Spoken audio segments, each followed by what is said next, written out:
Number 10. Laughing at jokes but feeling empty after. It looks normal from the outside. Laughter, smiles, small jokes shared with friends or coworkers. To anyone watching, it seems like everything is fine. In fact, people might even say, "You're always so cheerful." But deep inside, the moment the laughter fades, there's silence. A heavy kind of silence. Not peaceful, but hollow. The joke ends and suddenly the world feels distant again, like someone turned down the volume of life. Because that laughter wasn't joy. It was camouflage. The truth is, when someone is struggling with hidden depression, laughter becomes a mask, a temporary escape, a quick distraction from the thoughts they don't want to face. For a few seconds, the world feels normal. But as soon as the noise stops, the emptiness behind the smile returns. Stronger, sharper, and more painfully noticeable. It's confusing too, because part of the mind whispers, "You laughed. You should feel better. Why don't you?" And that quiet guilt starts growing. The person begins to question themselves. Why can't I enjoy things anymore? The same things that once brought warm, effortless happiness now feel mechanical, like acting. No one sees this internal shift. No one sees how fast the emotion collapses, because the world only sees the moment of laughter, not the silence that follows. And that silence,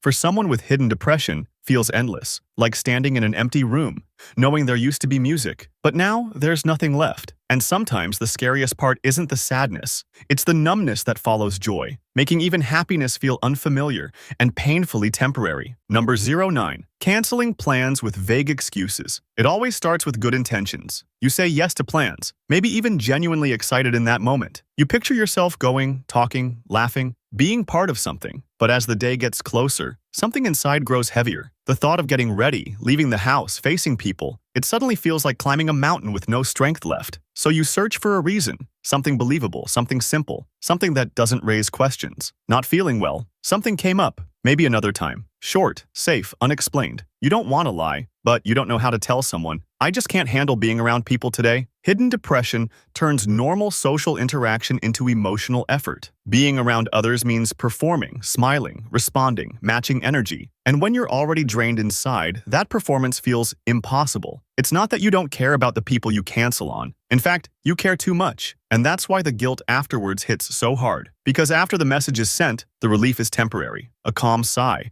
a feeling of escape. But then comes the second wave. Regret, self-blame. That familiar voice that whispers, "Why are you like this? Why can't you just go?" And yet, even with guilt, the exhaustion wins every time. Others think you're distant, flaky, or uninterested. But the truth is, you're tired. Not physically tired. Emotionally tired. Tired of pretending. Tired of acting okay. Tired of wearing a social mask that no longer fits. So you stay home, not because you don't want connection, but because connection feels impossible when you're silently battling yourself. Number 08. Smiling in public but collapsing in private. There's a certain skill that develops over time, the ability to smile on command. You learn how to lift your cheeks, soften your eyes, and make your voice sound warm enough that no one questions anything. In public, you function. You laugh at the right moments. You respond politely. You say, "I'm good," so smoothly that even you almost believe it. You play the role society expects. The stable one, the capable one, the person who has it together. But the moment the door closes behind you, everything changes. The silence becomes louder. The mask falls without permission. Your body feels heavier than before, as if holding yourself together in front of others drained every ounce of strength you had left. The smile that seemed effortless now feels impossible. And suddenly, you collapse. Maybe not outwardly,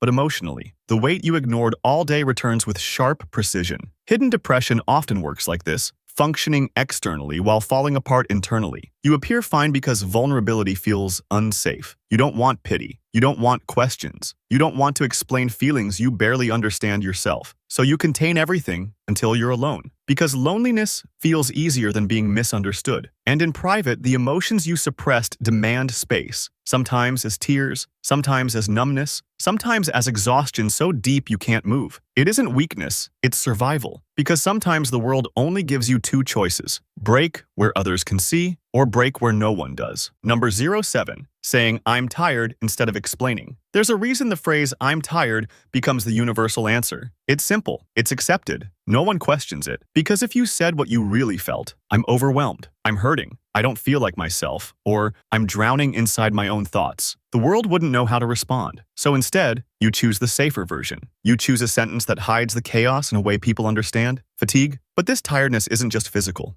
It's emotional, mental, a kind of exhaustion that sleep can't fix. You wake up tired. You go through the day tired. Even during moments of stillness, your mind refuses to rest. Thoughts loop endlessly. Worries, regrets, memories, fears, creating noise no one else can hear. So when someone asks what's wrong, you shrink. Not because you don't want support, but because explaining feels impossible. The words feel too heavy, too complicated, too personal. You fear being judged, misunderstood, or dismissed. And sometimes, you don't even know how to explain it yourself. How do you describe a pain with no clear source? How do you articulate numbness? So you say it, the sentence that ends every conversation without opening any doors. I'm just tired. People nod. They tell you to rest. They move on. And yet inside, there's a small part hoping someone will pause, just long enough to ask, tired or hurting? Not because you need fixing, but because sometimes being seen is the first step toward feeling alive again. Number 06. Avoiding mirrors or photos of yourself. There comes a point where looking at your own reflection doesn't feel neutral anymore. It feels uncomfortable, overwhelming, or strangely unfamiliar. You pass a mirror and your eyes automatically shift away, not because you don't know what you look like, but because facing yourself feels heavier than facing anyone else. It's easier to avoid, easier to pretend the reflection doesn't exist. For someone silently battling depression, mirrors stop being simple objects. They become reminders of a person you no longer recognize or someone you feel disconnected from. Sometimes the issue isn't appearance, it's identity. You look at your own face and feel like you're staring at a stranger, someone who used to feel alive, expressive, confident, but now looks distant or tired in a way that's hard to accept. Photos feel even worse. Cameras freeze moments in time, and seeing yourself captured makes everything look clearer, sharper, harder to ignore. The forced smile, the dullness in the eyes, the stiffness in posture, things others overlook become unavoidable proof to you. So instead of confronting those emotions, you step out of pictures. You say, I don't like photos. Maybe later. Or take it without me. Avoidance becomes protection. Because sometimes it's not the reflection you fear, it's the feelings it brings. The disappointment, the confusion, the quiet question that echoes in your mind. When did I stop recognizing myself? Yet avoiding mirrors doesn't mean you've given up. Sometimes it means you're waiting. Waiting for the day you can look at your reflection and finally feel connected again. Number 05. Forgetting small self-care routines. It starts quietly, so quietly you barely notice. One day you forget to drink enough water. Another day you skip washing your hair. Later, brushing your teeth feels like a task you'll do in 5 minutes. But 5 minutes turn into hours, then a full day. Bit by bit, the routines that once felt automatic now feel strangely difficult, almost unnecessary. Not because you don't care, but because you don't feel connected to yourself enough to maintain them. Hidden depression doesn't always look like crying or dramatic collapse. Sometimes it looks like ignoring small responsibilities, dishes piling up, clothes left unfolded, skincare abandoned, alarms snoozed again and again. These routines require energy, and when your mind is exhausted, even the smallest action feels overwhelming. Something as simple as taking a shower becomes a negotiation with yourself. Something inside says, what's the point? And yet, there's a quiet guilt that follows. You notice the undone tasks. You feel the discomfort of neglect, not just physically, but emotionally. The bathroom mirror reflects the truth. It's not laziness, it's depletion. A kind of tiredness that weighs down motivation and makes ordinary tasks feel heavier than they should. You tell yourself you'll start again tomorrow. Tomorrow becomes next week. And somewhere in that gap, you stop feeling deserving of care. You stop treating yourself like someone worth effort. But here's the silent truth. The fact that you notice what's missing means you haven't given up. You're just tired. And sometimes healing begins with one small act. One glass of water, one shower, one moment of choosing yourself again. Number 04. Oversleeping or undersleeping daily. Sleep becomes unpredictable when your mind is carrying more weight than your body can handle. Some nights, exhaustion pulls you under immediately, not because you're rested, but because you're mentally drained. You sleep for hours, wake up, and still feel tired. The bed becomes a hiding place, a temporary escape from thoughts you don't want to face. Oversleeping isn't rest, it's avoidance. A way to pause life without having to explain why. Other nights, sleep refuses to come. Your body feels exhausted, but your mind stays wide awake, replaying memories, analyzing situations, imagining worst-case scenarios that never stop looping. You lie there staring at the ceiling, hoping fatigue will eventually overpower the noise in your head. The minutes stretch into hours, and suddenly the night feels endless. You check the time again and again, bargaining with yourself. If I fall asleep now, I'll still get 4 hours, 3 hours, 2. Both extremes carry the same message. Something inside feels unsettled. People think sleep patterns change because of stress or routine, and sometimes that's true. But with hidden depression, it's deeper. Sleep becomes both an escape and a burden. Too much or too little, neither brings relief. Instead, you wake feeling the same, heavy, disconnected, tired in a way sleep can't fix. And yet, even in this imbalance, there's a quiet resilience, because every day you still try. You still hope for one peaceful night where sleep feels natural again, and waking up doesn't feel like fighting gravity. Number 03. Losing track of time and distractions. Hours disappear without you noticing. You open a social app just for a minute, and suddenly, it's dark outside. You start a video, a game, a scroll, and time slips away quietly, almost gently, like sand falling through fingers you aren't paying attention to. It's not intentional avoidance, it's escape, a temporary numbness that feels easier than sitting alone with your thoughts. Hidden depression often makes time feel strange, either painfully slow or frighteningly fast. The day stretches endlessly when you try to start something meaningful, but when you drift into distractions, the hours collapse into seconds. It isn't laziness, it's survival.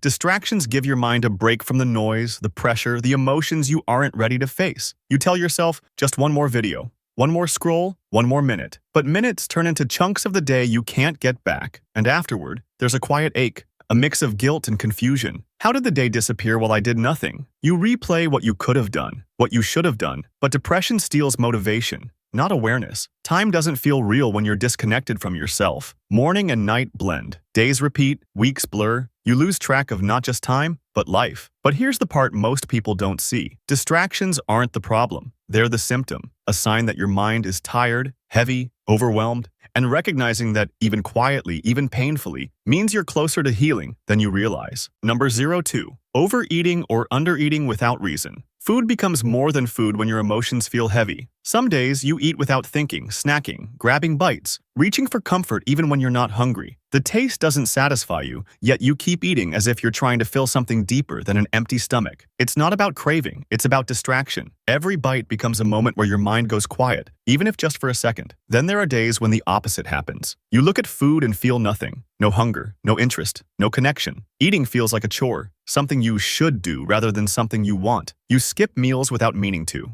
You forget. You tell yourself you'll eat later, and later never comes. Your body asks for energy, but your mind feels disconnected from it. Hidden depression can turn appetite into a reflection of emotional imbalance. Overeating becomes a way to cope, a temporary numbness. Undereating becomes a sign of emotional shutdown. Neither feels intentional, it just happens. And afterward, guilt creeps in. Guilt for eating too much. Guilt for eating too little. Guilt for not understanding why. People may casually say, just eat better, or have some self-control. But it's not about control, it's about connection, or the painful lack of it. Your relationship with food mirrors your relationship with yourself. Uncertain, confused, shifting without warning. And yet, even in the imbalance, your body keeps trying. Your mind keeps trying. Because deep down, the part of you that wants balance still exists, waiting patiently for the day eating feels natural again, not emotional survival. Number 01. Feeling numb instead of sad when hurt. There's a point where emotions stop arriving the way they used to. Instead of feeling hurt, sadness, anger, or frustration, you feel nothing. A hollow space where emotion should exist. Something upsetting happens,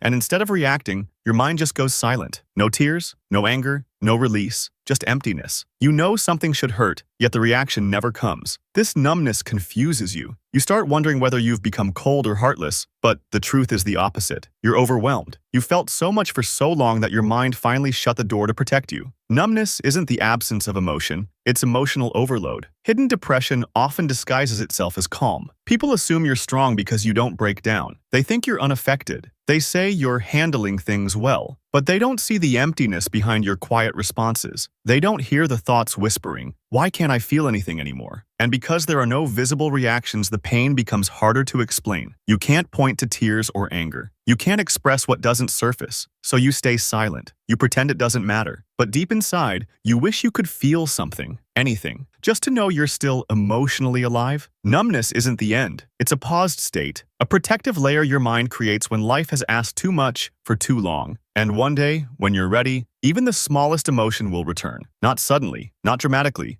but gently, like the first drop of rain after a long, quiet drought.